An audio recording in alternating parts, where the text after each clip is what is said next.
Hey guys, I'm like totally really annoyed, so it's the greatest time to like bust out some weird random energy by doing a video.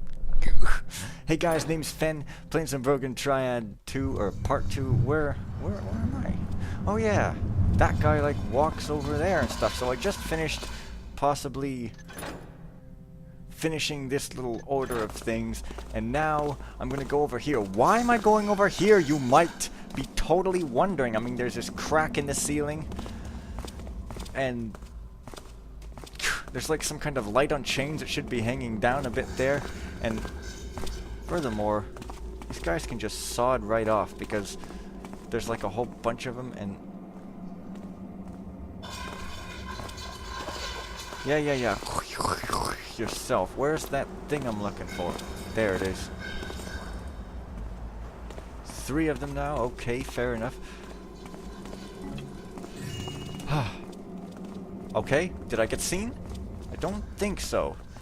So, the sky is purple, and it's some sort of purple haze because when you are on a mythical island, the sky becomes very polluted with purple. And when I say polluted, I mean the ye old artful sounding term, because what is pollution but a whole bunch of purple colored aerated food coloring? Oh, what, like 4 or 5 of you? God, you guys suck. I mean, you just suck. Badly, man. You don't... Yeah, I'm not gonna continue on that line of jokitude. This is not the history of filthy limerickal jape. It's not a limerick at all, and jape is a weird word that sounds like kind of weird. But I guess I'm sort of going with the flow of traffic for some reason, some of the time. And I guess I'm done with this place. I don't know it. I don't even have a necro map. Yes. Oh, and when you're playing Zelda 3, you know, one of the bosses is the mold worm. It's the mold worm, and when you fight the mold worm... Never mind. In joke. It's not very funny. So let's continue on, and... Oh, that... See, what is even going... Look at all these guys! So that is... You might even call it... Redonkulous. It's a joke, it's not very funny. What? At least I got rid of those freaking skeleton freaks. And pretty much just... wait for these guys.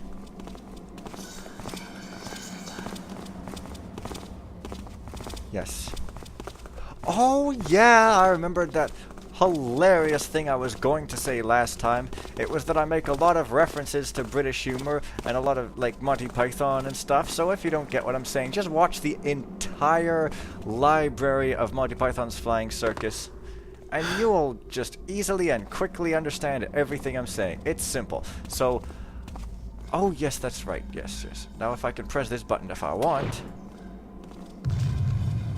Shoots there, and probably alerts everybody, but I don't want to do that. Now, I'm thinking, I read that what you're supposed to do here for some reason is to, like, find a switch, but I might be misreading it. But you can just open it, so I don't really know the deal. But then you have to open another thing on the other side, so...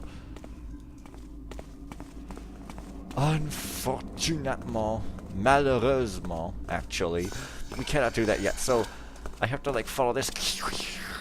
sort of like super low pass, high pass, tin can, overpass, freeway. Water under the bridge.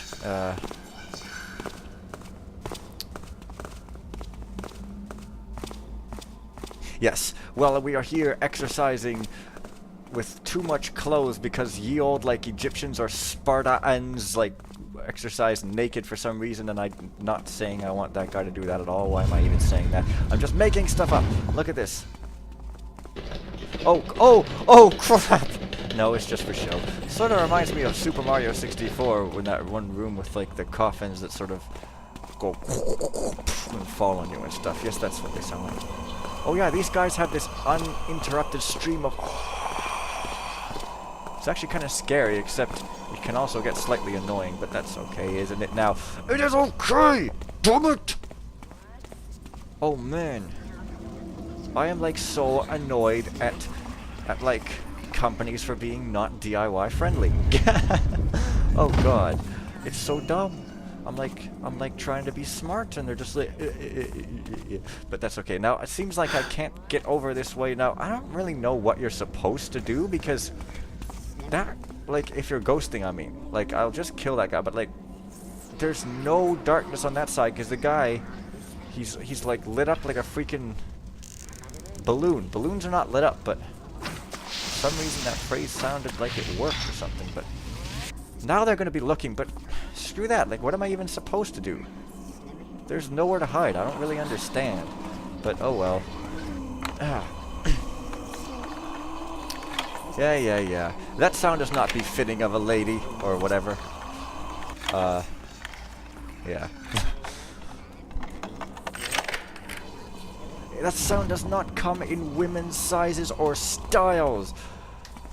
Because women have got to have a style of clothes, and for some reason there are some people online who are girls and women who go like, yeah, it's pretty completely crazy and insane. You're not going to believe this, but I prefer to wear jeans than a dress. And I'm like,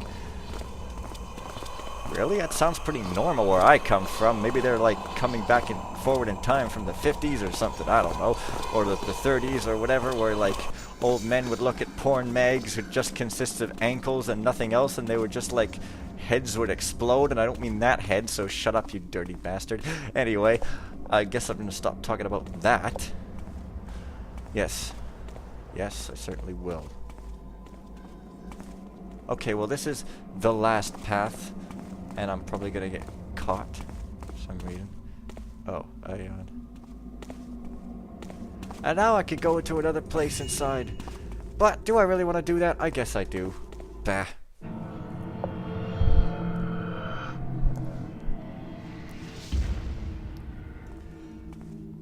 Oh man!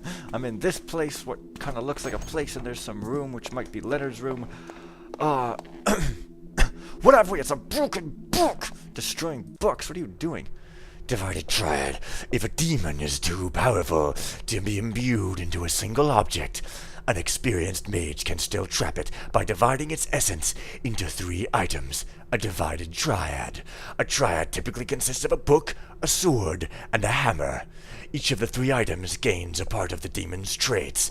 This is a difficult spell which leaves no margin for errors. A single mistake can weaken the binding considerably and cause the 3 items to eventually gain control over their respective owners. Bunch of stuff there I'm not going to read. The divided triad spell can be reversed if the items are used to destroy each other.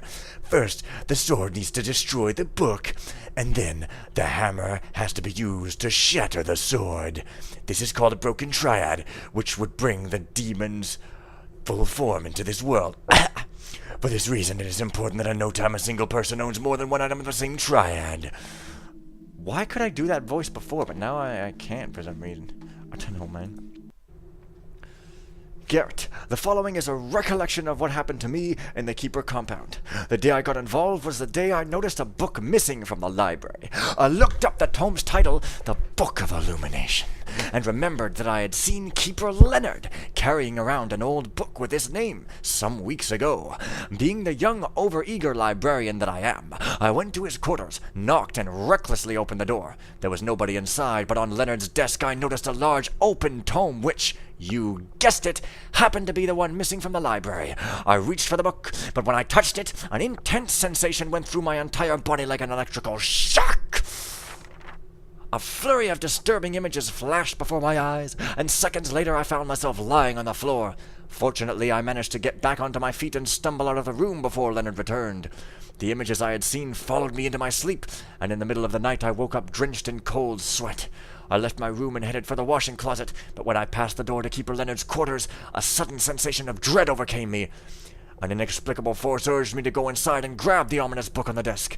Then I heard Leonard's muffled scream coming from the other side of the door, and a second later, a pain pierced my skull as if my mind had been set on fire. Metal lyrics. Shut up, Fen!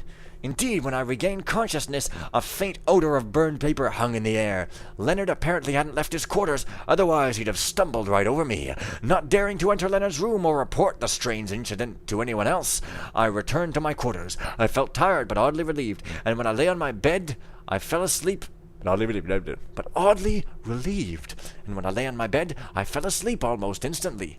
The next morning I saw Keeper Leonard up and well as if nothing had happened. However, I noticed that he was wearing gloves. You will notice that I am always removing my gloves. I disapprove of other generals listening to the gramophone, and I'm also the one who is winding up the telephone and saying, "Get me the Führer!" Anyway, he was wearing gloves, and there was something very different about his demeanor. He had always been a very timid person whose best friends mainly consisted of books. Now he seemed unusually confident and almost intimidating. What? Jeez. In the following weeks, Leonard went on several research trips, which also struck me as odd. The Leonard I had known wasn't the kind of person to go on solo expeditions. Nobody I asked seemed to know what he was researching, but coming from a librarian, my concerns were largely ignored. I never dared to speak to Leonard personally. There was something dreadfully unnerving about him only I appeared to notice. Several times I secretly searched his quarters during his absence, but it was only months later that I discovered the secret passage in the wall behind Leonard's bed. Check the bookshelf to your left. What I found in there made me realize what was going on and where Leonard's latest excursions had led him. Arkford. By the time I discovered his personal notes, Leonard had been away for almost a full month. I knew I had to act quickly, and I left the compound immediately to head for Arkford. When I arrived, the city had already been overrun by Njarsal's wrath, but at least I managed to save you from the fire. Keeper Aleph.